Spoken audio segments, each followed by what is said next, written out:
So it's a Friyay Day. Mommy's with you. I'm to be home all day. I'm reading the New York Times, and I really am not interested in these guys. I'm more interested in these. The 80s band, the Bangles.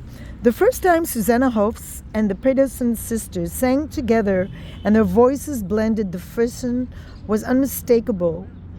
We knew we had something, Hoff said. We created a band in that moment. These are the Bangles.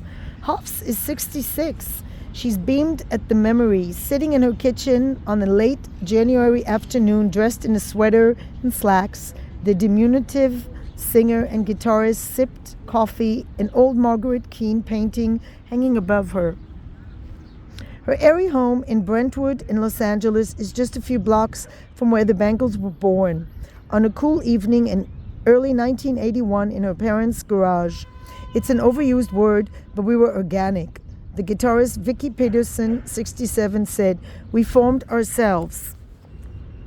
We played the music we loved. We really were a garage band."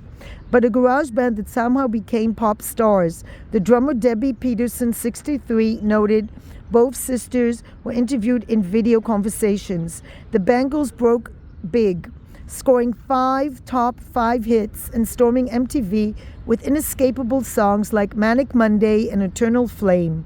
They were one of the era's rare all-girls bands and became one of the most successful female bands of all time. A crew of 20-somethings showcasing their collective songwriting and vocal chops. But one of the defining bands of the 80s also ended in spectacular fashion. Less than a decade after its birth, the group imploded in its manager's Hollywood mansion, the sisterhood of its members lost amid a fargo of fame and mental fatigue. The story plays out vividly in Eternal Flame, the authorized biography of the Bangles by Jennifer Oder Bickerdijk, out on Tuesday. Bickerdijk, what a name, the author of books about Nico and Brittany. Hey, Shiva. No. Eternal Flame is one of my favorite songs ever. So here they are. Vicky Pedersen and Debbie Peterson and the pre-Bangles band, those girls in the 1980. Vicky Peterson said the Bangles should have taken a break to salvage their friendship. We knew we had something. Susan Hoff.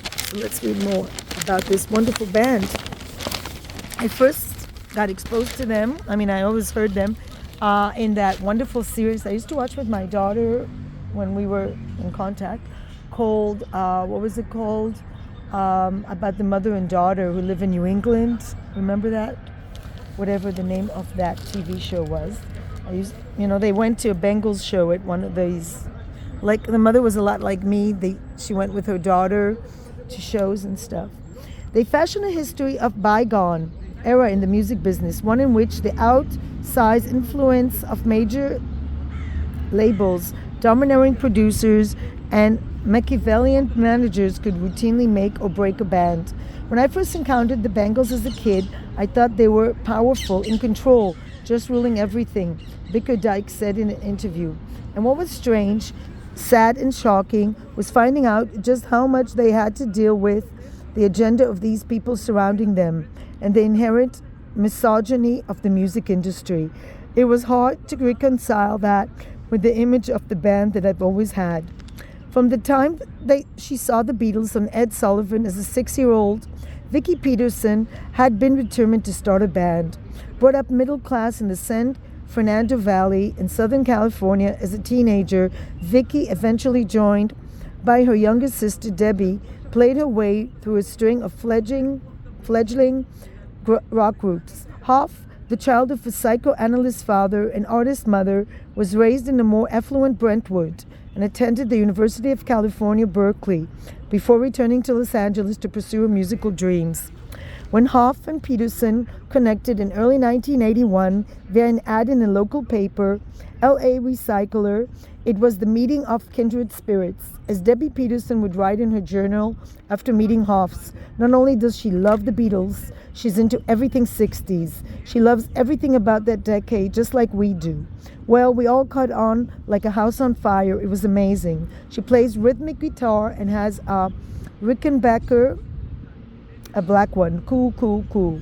The band, first known as The Colors, then The Bangs, before the members settled on The Bangles, spent its early years as part of Los Angeles' Paisley Underground, a 60s fetishizing scene that included groups like The Dream Syndicate and The 3 O'Clock.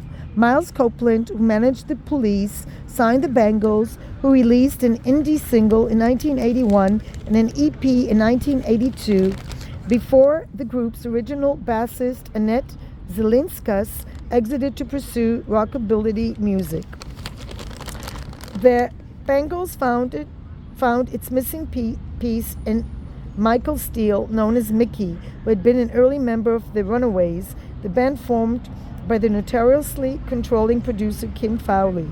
The experience had left Steele scarred and weary of joining another girl group, but she came on, bringing together 4 members who could all write, sing, and play. Steele, who did not participate in the biography, remains an alluring enigma in Bickerdike's narrative. In 1983, the Bangles signed with Columbia Records after a label rep spotted them playing a gig at Magic Mountain Amusement Park. Bruce Springsteen, one of the label's stars, was in attendance and provided a nod of approval. They were paired with a young staff producer, David Kahn, who previously worked for the San Francisco punk indie 415 Records. When the Bangles sang, the whole was greater than the sum of the parts, he said in a video interview. Sue had a great pop voice, but together they just had that little extra something. Kane provided a taskmaster in the studio, battling with the Petersons and even bringing in session musicians when he wasn't satisfied. Hoff was often caught in the middle. It was my nature to engage and be open because I was the daughter of a shrink, she said, laughing. And by the way, I had the benefit of being in psychoanalysis during all the Bangles years, and I needed the therapy, man. The Bangles' major label major label. Oh, you found a ball. You always find stuff. The Bangles' major label, All Over the Place, was released in 1984 and became a modest success, spawning a few college radio hits. But in what would become a recurring problem, Columbia kept the band on the road incessantly, and by the time it went into the studio to make the follow-up, Different Light, the musicians had hardly written any new